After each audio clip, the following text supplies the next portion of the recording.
There are 5 things I wish I had never said to my family after turning 65. Not because I was wrong to say them, but because of what it cost me afterwards. Peace, dignity, and sometimes silence that lasted for months.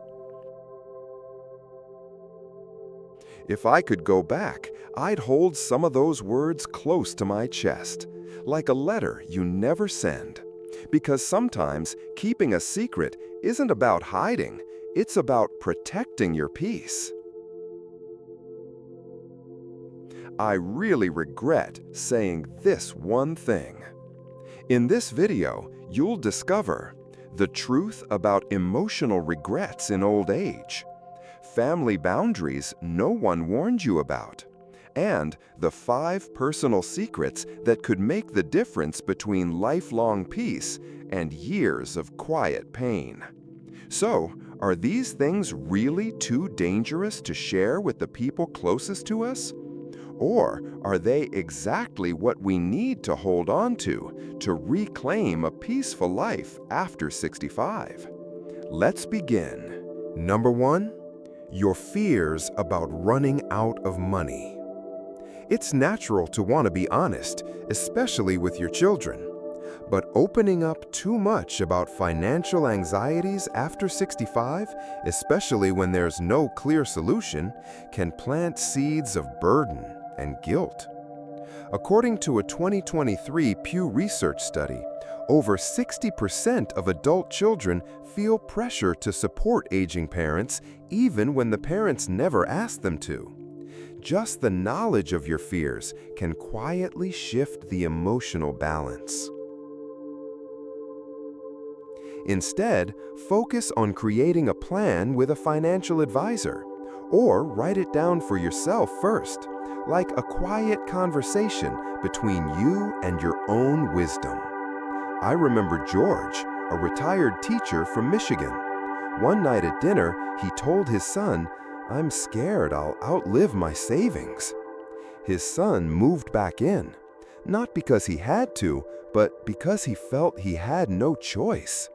6 months later, George whispered to me, "I miss living alone."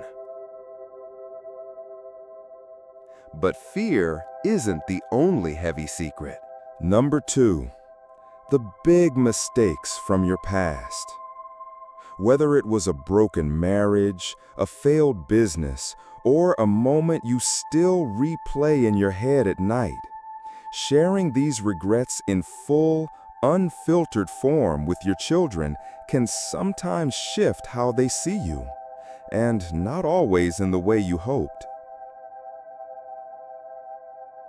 One woman, Marlene, 72, told her daughter about an affair she had in the 80s. It changed their relationship forever. Her daughter never said it out loud, but something in her eyes grew colder. Sometimes, healing is something you do inwardly, by writing a letter you don't send or talking it out with a counselor, not a child. Your past does not have to become their burden. That's not peace, that's emotional inheritance of the wrong kind.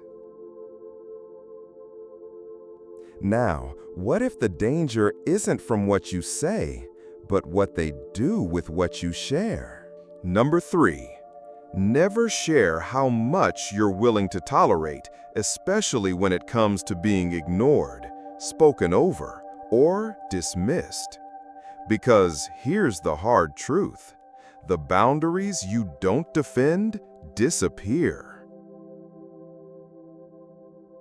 When you say this repeatedly, you're teaching your family that your time, your presence, is optional. Family boundaries in old age are delicate, but they must exist.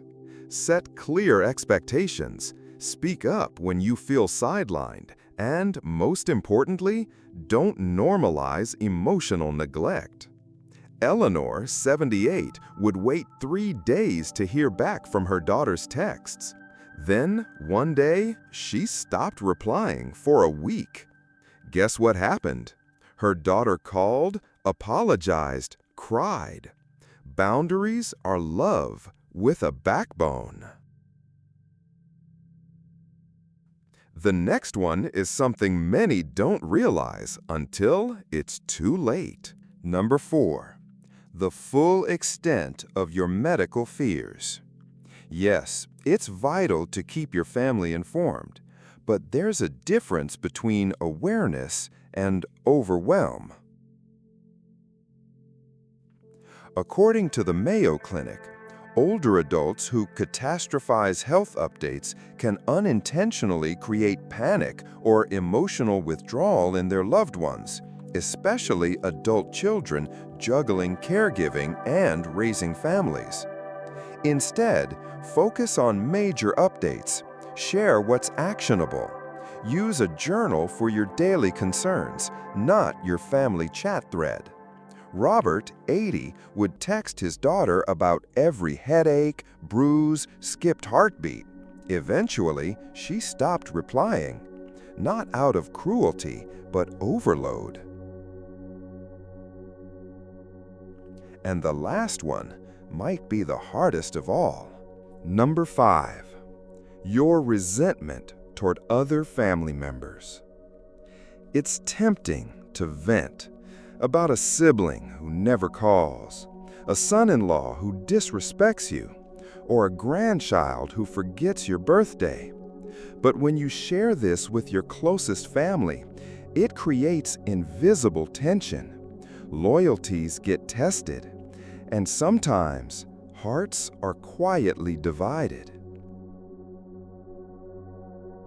I once spoke to Linda, 69, who confided in her daughter about her other son's failures.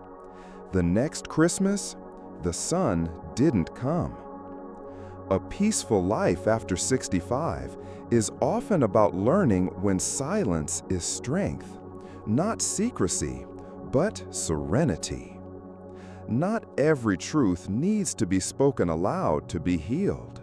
Some are meant to be released in the quiet of your own heart. I really regret thinking I had to say everything I felt, because in trying to be honest, I forgot to be peaceful.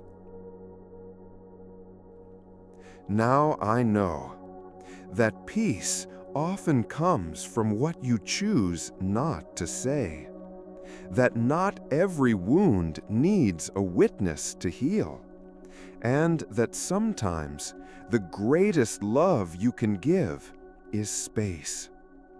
Have you ever shared something and wished you hadn't? Or stayed silent and felt it saved your peace? Share your story below. Your wisdom might be exactly what someone else needs today. If this video spoke to your heart, please share it with someone you love.